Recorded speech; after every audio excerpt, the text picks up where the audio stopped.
diet, stress, sleep, inflammation, all these things have such a Mm. profound impact on Yes, our bodies. And then correct. from that, it that's what allows us, being in a place of balance or whatever is what allows us to have to kind of live in our purpose and make an impact. So are there keys Absolutely. to like start to get an understanding for ourselves? Like, hey, how do I cultivate that longevity in myself to get to a place of balance? As a principle, we look first to find balance, right? That's the yin and yang balance. And then we can actually heal.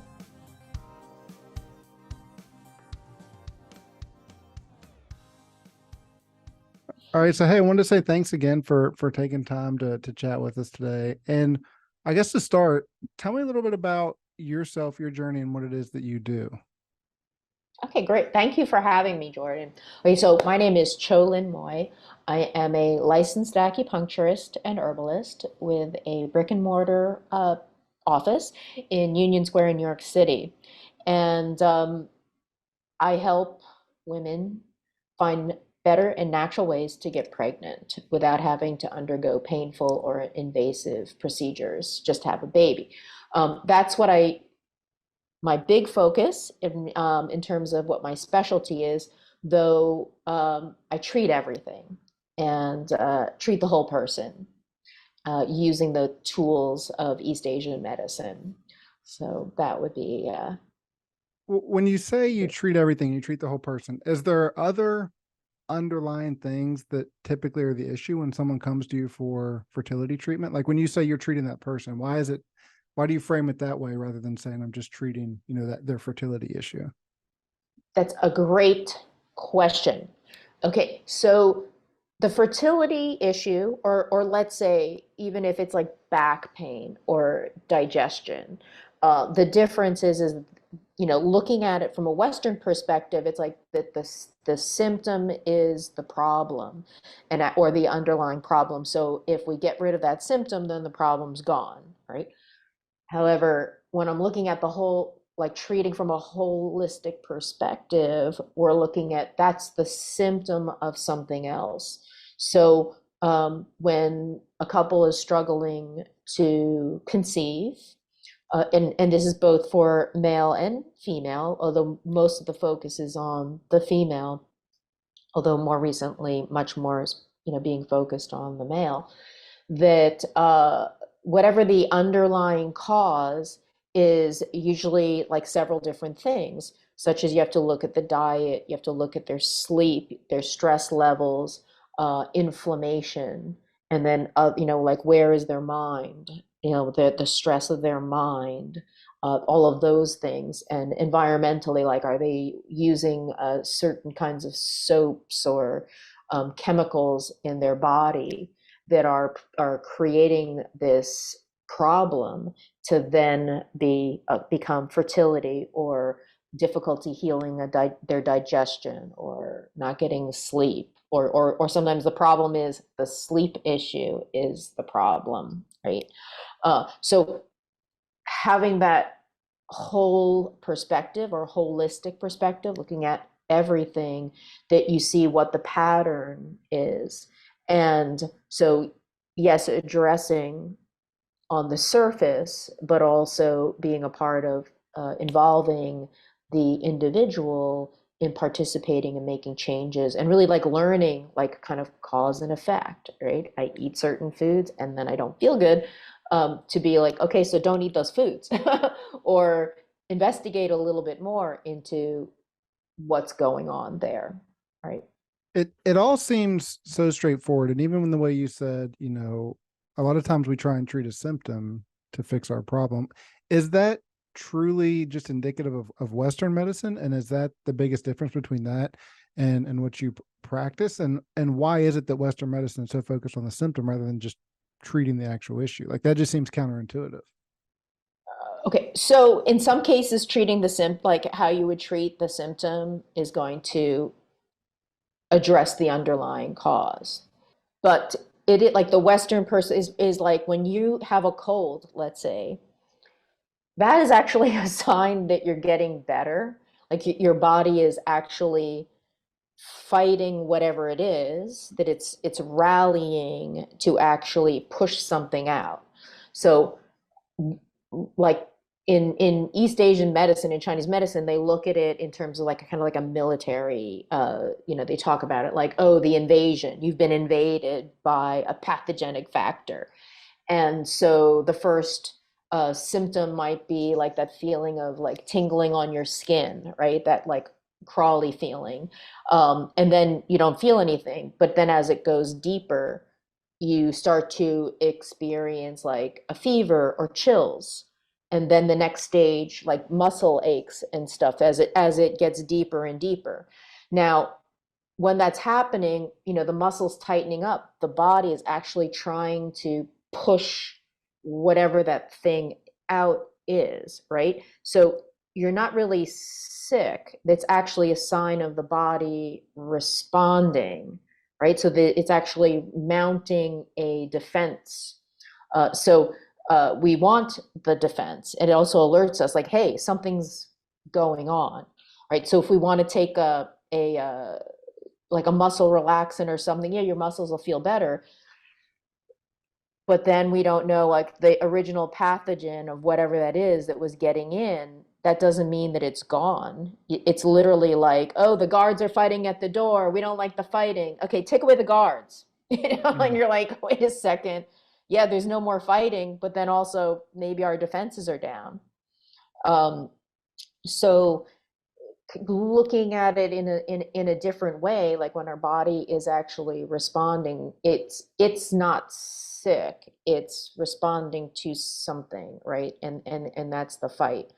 Also, like when someone throws up, they feel better, right? So actually throwing up is getting well. It's actually like your body's purging the food poisoning, right? Or you're going to sweat it out, like kind of it's getting rid of the stuff. So the way we think about it, ooh, it's so bad, I don't want to feel that. When it's really like, okay, I've been invaded by something, and my body, that is the symptom of it pushing out, right? So not the illness itself. Does that make sense? It does. I guess I'm curious at what a, what allows you to think about it differently, and is that just because of the training that you went through for to understand Chinese medicine? Is it truly the training process that's different, or is there something more to it that says let's dig deeper? It's almost like when we think about holistic approaches rather than a quick fix of maybe a medicine or a drug. Is it just because of the training or your background? What is it do you think that spoke to you and you kind of linked more with that idea? Okay. So a couple of different. Okay, so so East Asian medicine, or in the East, you really look at how everything can affect your life. So in the West, everything is very categorized, like, oh, this is a separate thing, or everything is so specialized that it's almost like all of these different pieces, and they don't are not really bound together. With more Eastern way of thinking in medicine or health, we'll call it, like everything has an effect on you. So let's say your thoughts. Mindfulness is actually one of the practices of one of the 8 branches of Chinese medicine. And we know that there's a lot of anxiety in the West or around the world.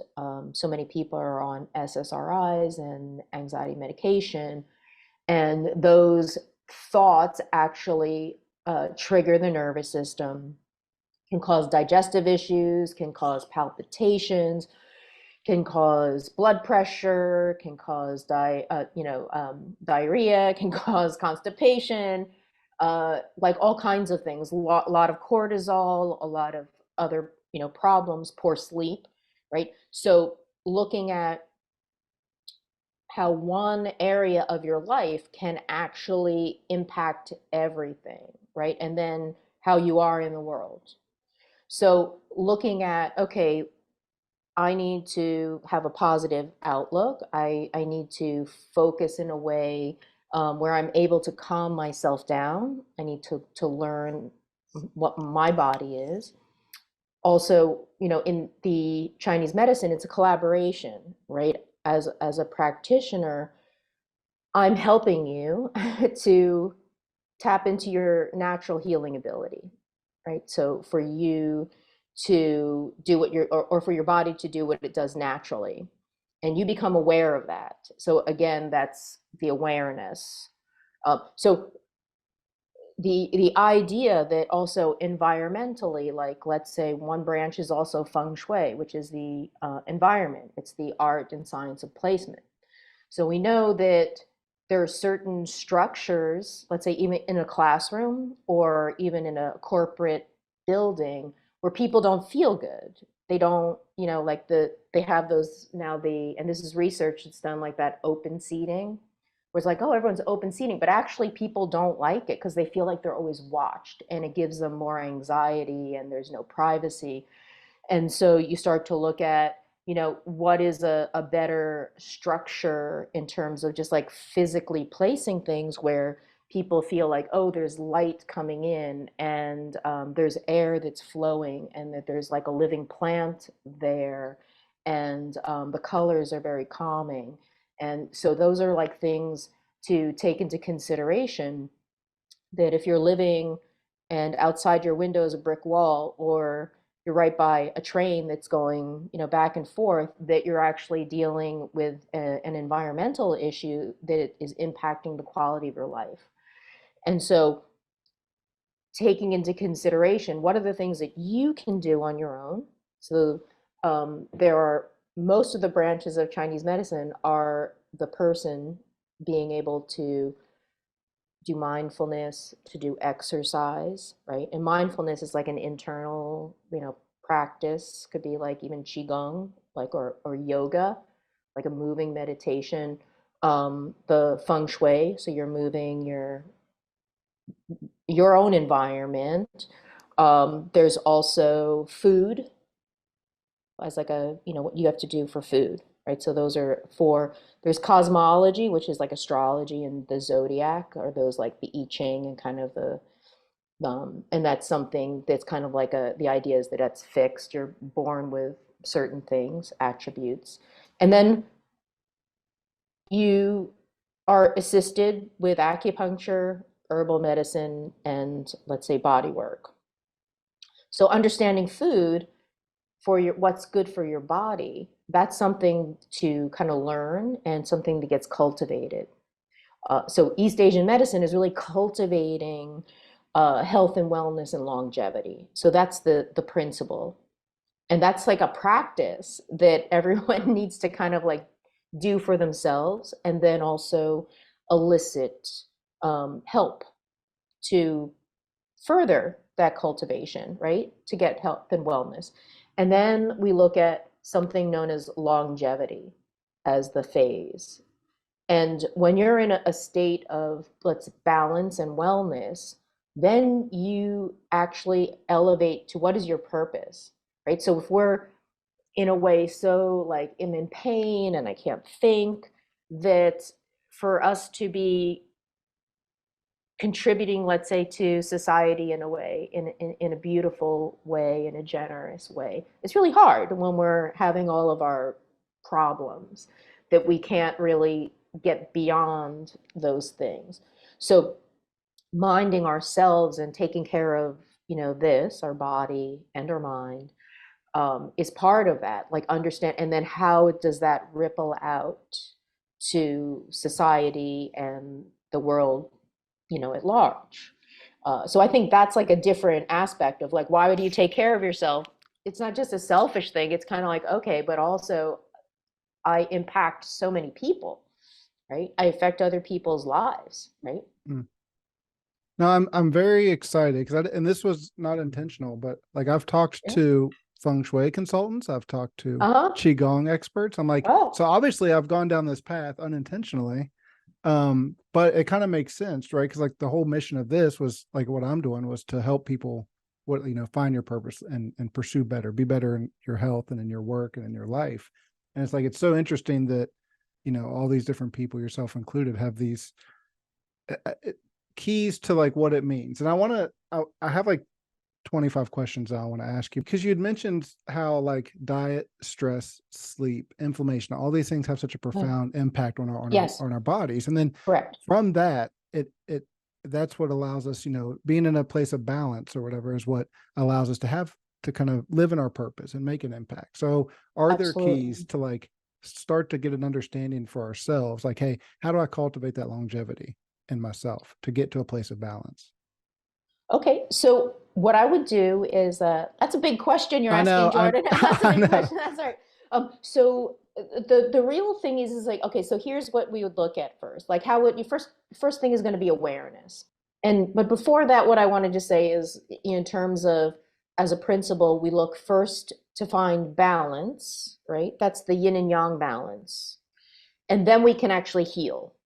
So if we're out of balance, which is like, and then getting back to your question earlier about Western medicine, like I'm gonna treat your symptom. It doesn't mean that your body is going into balance. So oftentimes they kind of get better for a little while, and then it comes back, and then something else. And so that would be difference of broken and fix versus looking at really cultivating wellness, like a much deeper and understanding of like what you need to do. So, one of the first things that I would say is when somebody is like, how do you know you have inflammation? Let's Mm-hmm. say, well, if you're in a bad mood, if you don't feel happy, like a lot of people are not happy, like they wake up and they're not like, wow, this is great to be alive, awake. Usually there's some kind of inflammation going on. So, that's a good indication because that will change the metabolic pH in the body, and there's that just overall not happiness, right? So I would say our general nature is to be in a good mood, right?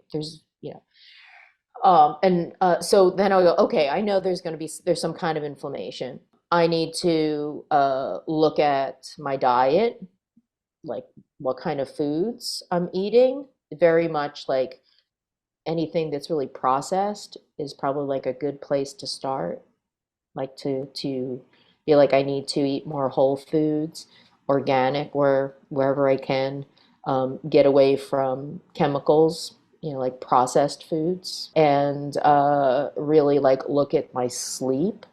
A really big thing that people are I don't know if they are aware of it or not, but using social media is really, really toxic. And even if you're looking at, like cat and puppy videos, that it is actually creating these dopamine hits in the brain. And then you start to have this, like, when you're away from your phone, it's like, oh, I need to look at my phone. I need to look at my phone. And it's a kind of an addictive patterning, which creates the highs and the lows, the highs and the lows. And when if I tell someone like, yeah, I'll walk out of the house and I'll leave my phone at home if I'm going to go and buy something. And people are like, what? What? I'm like, hey, once upon a time we didn't have these things. And now we're like terrified if we don't have our phone with us when it's like, what is that? I don't, like, so we kind of like look at like certain things that continue to kind of impose like stressors and patterns of behavior, which kind of keep us in that stressed state. So those would be things. So diet, sleep, exercise, like movement, So right? these are all related to that inflammation piece. Like, Totally all right. inflammation. Yeah.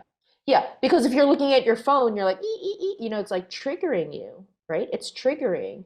And so you get the stimulation. It could, your phone rings. You could be like, oh, who's calling me? Stress hormones. So really like looking at the things that are creating that. And the first piece is going to be awareness of Right. awareness. Like, yeah, Well, I think for the layperson like myself, like when I think of inflammation, I think of like, I get a bruise and it's like red and swollen. It's hard for me to conceptualize inflammation internally, right?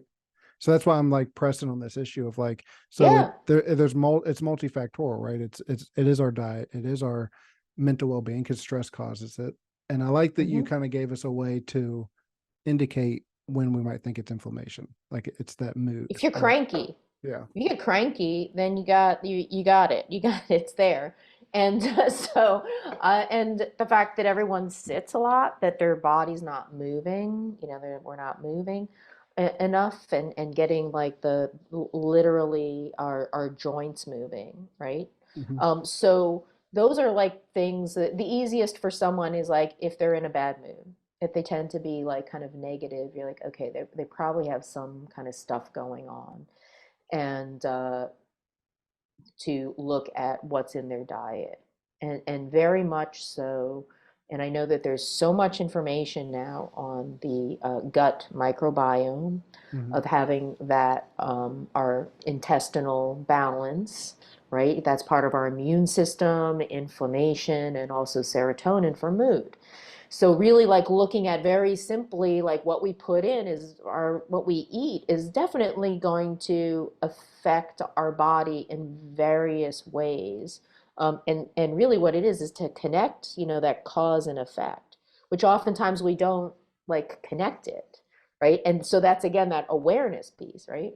Well, my problem is I connect it. Like I know the things that cause inflammation, but they taste so good and they're easy to eat, you know? So it's about that discipline to say, well, am I focused on just short term satisfaction from what I'm putting in my face, or do I actually want to be a healthy person? Well, you know what? It's really, it is a commitment, right? It's a commitment to a process, but then there's a result. And I think one of the things when what is difficult is when someone's like, I have to give everything up Mm-hmm. and they want to make a big change, but then they can't stick with it. And so then they go back or they go, oh, it doesn't work for me. Or, but really once you get yourself off something. So for instance, I will have like a patient if they're like, oh, don't drink that Coke Zero or those zero sugar, zero drinks or that stuff. I'm like, okay, that is so toxic. Why don't you like it's better for you to have like an actual soda with the sugar than all of those other chemicals, right? So or get some seltzer water and put the juice in it or something if you want a fizzy thing. Once somebody has enough time away from it, when they go back and they first of all they feel better. They just kind of if they notice they kind of start to feel better.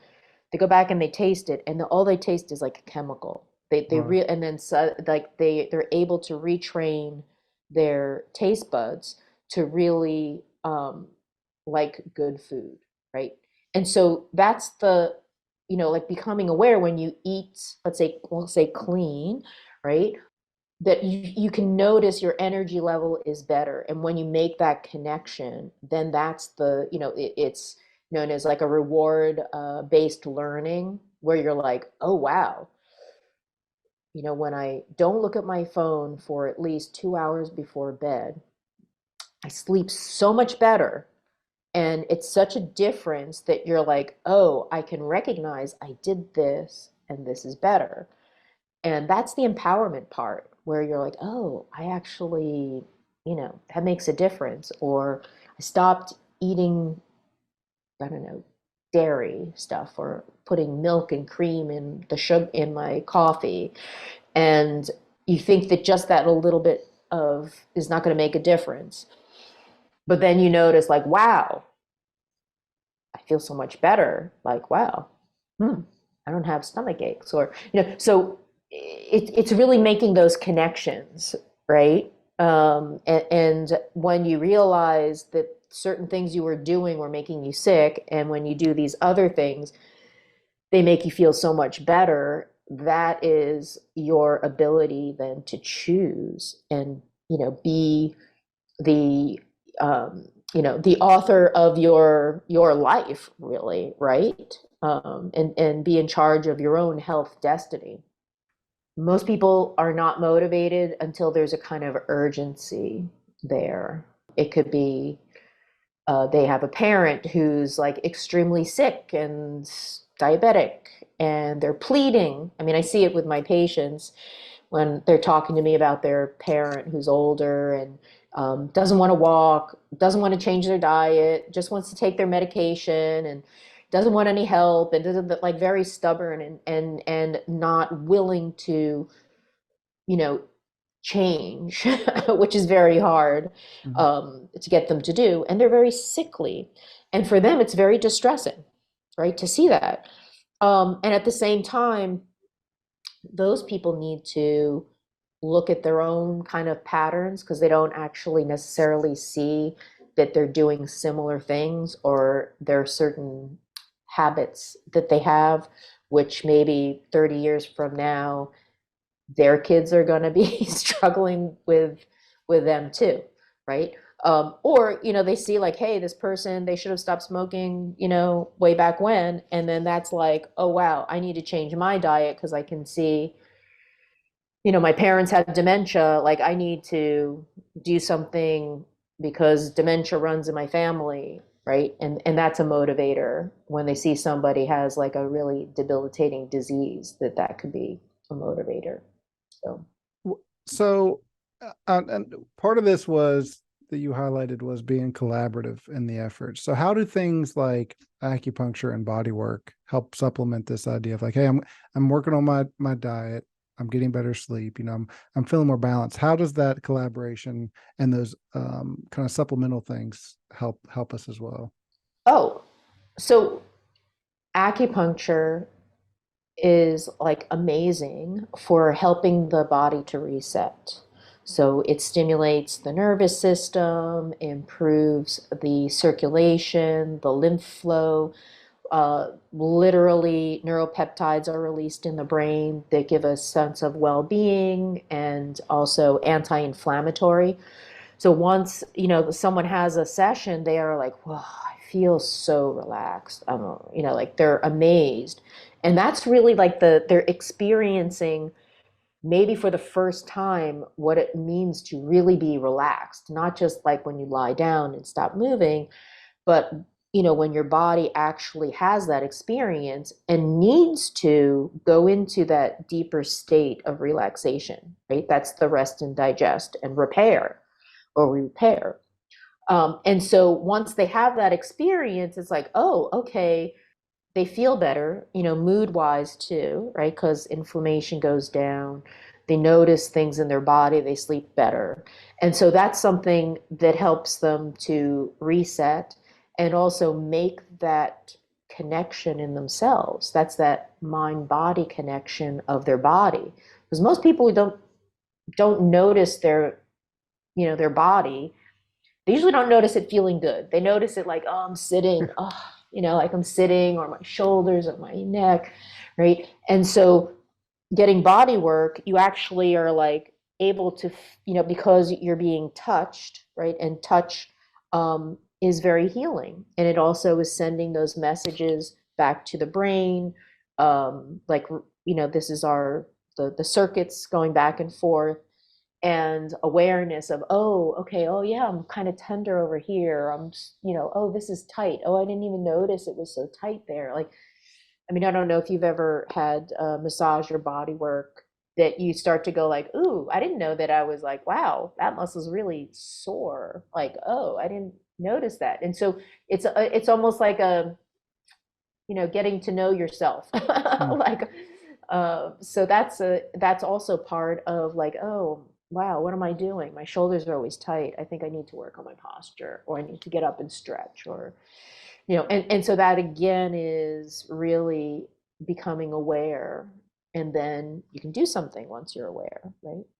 So, you can correct me if I'm wrong here. Yeah. These external factors like acupuncture, like feng shui, are really ways to help us de-stress, right? And bring focus back to things, not necessarily externally from the body, but like, is that just a way to calm ourselves and be less stressful, to reduce that inflammation? Is that why those things are important factors in our overall health? Oh yeah, but those are big factors. Those are, like, you can so if we look at, feng shui is about the, having movement and balance in the environment. So Right. it's a little, I don't know, you said you had like spoken to some people who do, I don't know if you had them on your podcast or Yeah, and it was interesting because my question was like, "Oh, what do I need? Like, is it about buying decorations or something like that?" And I was like, "No, it's more about removing things from your space and creating a space that's both functional, but then peaceful for Mhm. you." And I thought that was just so interesting. And it's Yeah, I just mean, it might require putting something in, might be missing, like there might be a dead zone, Right. Yeah. And so you'll notice immediately that you feel better and that your mind works better.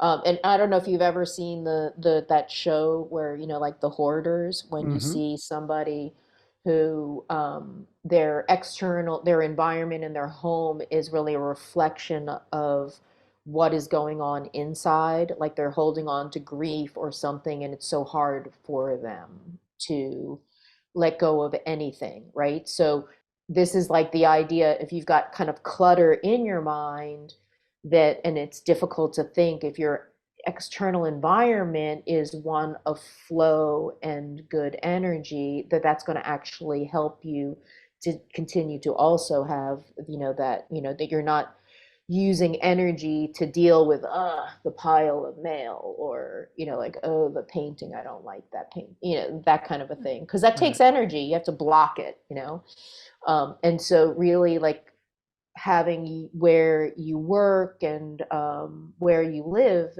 be a nurturing environment, where you're like, oh, it feels so good when I'm home, it's so relaxing, and I'm able to regenerate myself, right? And it's that place that you can actually heal yourself, that you feel good. No, that's pretty. And I have two things I want to ask, and then Sure. I'll try and connect us back to, because I know I've been Yeah, sporadic, but you've that's okay. We're, triggered a bunch of cool topics. So one being, I think you even mentioned the idea of like psychedelics, and I've talked to a few people in in that space as well on the podcast. I want to know from your expertise, what is how does that work in Chinese medicine, or is it even part of that? I mean, it's interesting because there is a history of certain substances, which end up being like absinthe, which is something where that might be known as, like, you'd have like experience of flying experience. There, as far as in my understanding, in the materia medica in Chinese medicine, that it's not perceived the same way as it is in a more Western context, or in a more indigenous culture. And the interesting thing is that, let's say, more indigenous cultures that use those like plant medicines are using them in ways that are in community, and also to heal from a spiritual, like going into the spiritual realm and kind of making that connection. Uh, in Chinese medicine, they recognize that, mental, like, let's say, like addiction is considered a spiritual disease. So they do address treating someone spirit, like the spirit level, because they also recognize we have different kinds of energies in the body. Um, so how to have balance and wellness, you have all of those branches that keep you well. Now, in terms of psychedelic medicine or psychedelic use, um, I believe there's very few or very rare, documentation of its usage, maybe for like a sage that would like see stuff or commune and kind of and do that, but it wasn't a common practice for, like, hey, take it, or sit in a circle and have an experience. It was really like any kind, like, use of any substances, plants, herbal formulas, all that is really like within a framework and very carefully respected. It's not just let me take it and see how it feels. So, I mean, that's from my understanding of it. And so I have read just very sparse documentation, like some research that it was in certain instances, there were people that had experiences way back when, in the ancients, but it was not a common practice, and kind of like not really used so much in that, other than maybe there would be someone in a village or something like that that might use that to see in a way. Um, yeah, so that would be in terms of Chinese medicine, right? If we're looking at what I will say is in Asia, use of certain substances is really not condoned, right? And can be punishable by death, right? So a lot of, the eyebrows go up, including like cannabis. Like if you get caught with cannabis and, let's say in Singapore, you're in trouble. Like it's serious trouble. I mean, they'll take away your hemp hand cream, right? And so we have to really this might be going off topic, right? But we look at the opium wars, right? And this is the, where this was between the British and the Chinese government, and how devastating, getting people addicted to opium was. And so what you see in certain cultures is that there's absolutely no tolerance for any kind of substances that might cause public disorder, or also kind of, people not being present, right? Or associated with, certain kinds of things. So that's what I would say, although it's opening. I'm not the authority on what goes on in Asia and, the the psychedelic world, but what I can tell you is it's not like something that's like, yeah, let's start bringing it in, and yeah, at this point. But I look at plant medicine and the benefits of it as being much closer to the paradigm that is in East Asian medicine, and really looking at personalized care. The person is tapping into their inner healer, right? Um, the people that are there to facilitate are there to just like help and hold the space for them, and harm reduction, and really understand that that person it's their journey, or they're everybody's gonna need to work through their own stuff and to kind of heal at many different levels. And those substances actually um, are very different in terms of how they work compared to allopathic medicine or pharmaceuticals. And so I look at it as the person will have their own experience. There's no way to say like, oh, you do this and this is what the outcome is, or this would be the dose and this is the outcome, right? And so it will take facilitators or people to have a lot of experience and really develop the art of medicine, let's say, and really like being a physician, and being someone who has compassion, right? And is able to help somebody, as they're going through their struggle, or as they're going through their healing process. No, I appreciate that perspective. The second thing I wanted to ask you about, because I've Mm. been on Yeah. this mental health kick too, is, and in your social media you talk often about like trauma and overcoming it. How does trauma impact us both mentally and physically? What a great question. Okay, so we experience everything in our body, right? So and the interesting thing is in East Asian medicine, mind and body are one, right? In fact, like it's not necessarily clear where is our mind. The brain is actually like a circuit board, like a hub for information going back and forth. But our mind is something else. And so really we experience emotion and suffering on a physical level, right? When we feel hurt, we feel that pain in our chest, right? There are certain places that we're going to feel it in our shoulders go up when we're sad, and we take on a certain posture, depending when we're angry, or like there's certain things that are part of our neurological and physiological makeup. So we really experience, let's say, mental uh, illness or unease or imbalance is really in, like, there's the whole physical component. Trauma is something that is, there may be a traumatic event, like a thing that happened, but trauma is something that we kind of like continue to um, be at the effect of. So let's say like stress, like something happened at work, and or you saw somebody get hit by a car, or you saw something very disturbing on social media, and then after that it continues, you continue to kind of like, I can't get the image out of my head, or I don't, it reminds me of this other thing, right?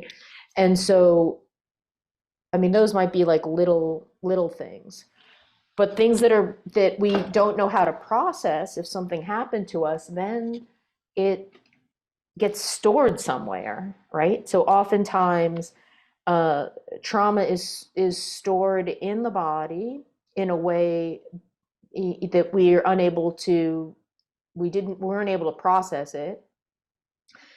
And so then it just sits there until eventually it needs to come to the surface.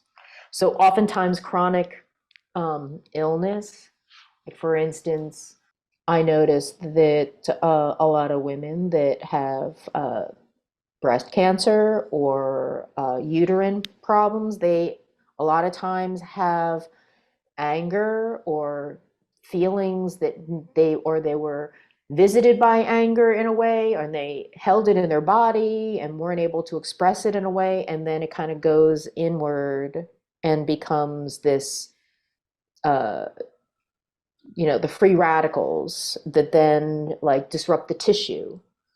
So we know if you're stressed all the time, and your stomach acid, and then eventually what happens is that the cells inside your stomach start to mutate, and it turns to stomach cancer.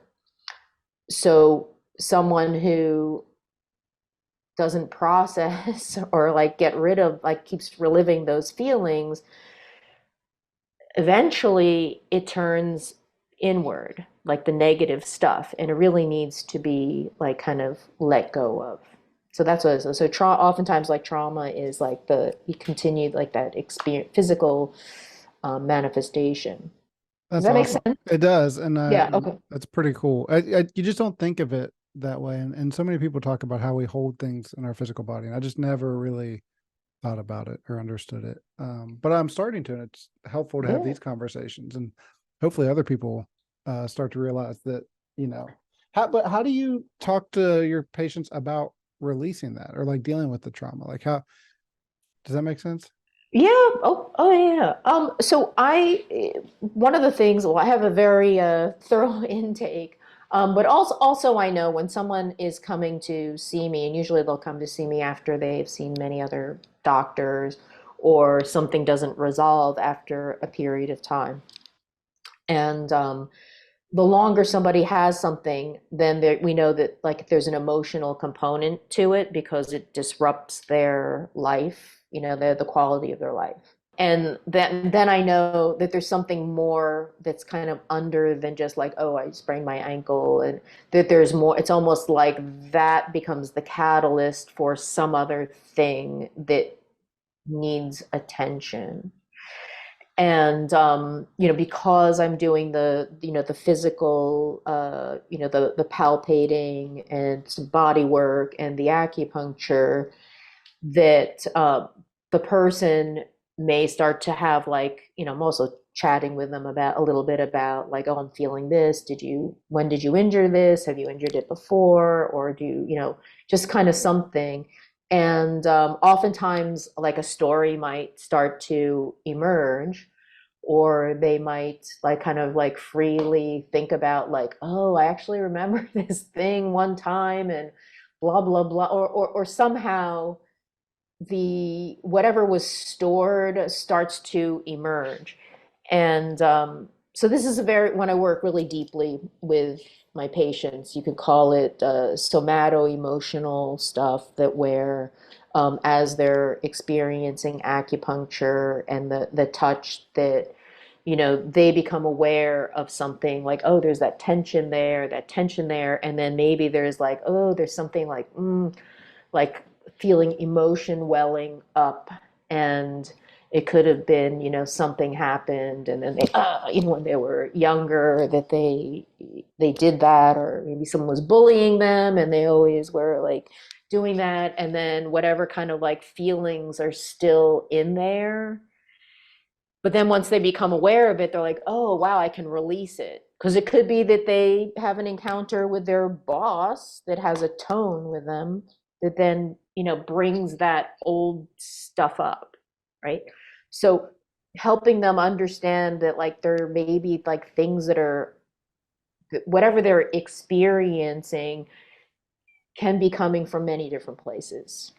What I will say is that there is a level of intelligence in our bodies, and I say body, including our mind, that when it's time to deal with it, it will start to come up. So there's a way of like a kind of self-preservation.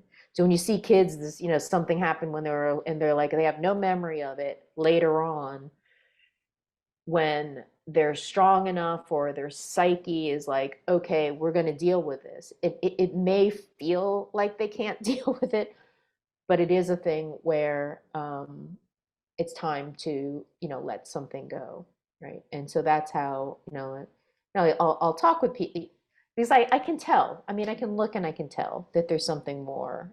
I've been doing this for a while, so I like What and people find me, they'll say, I just knew I had to come and see you. And I'm okay. You get a sense that there's something that it's like their subconscious, you know, reached out.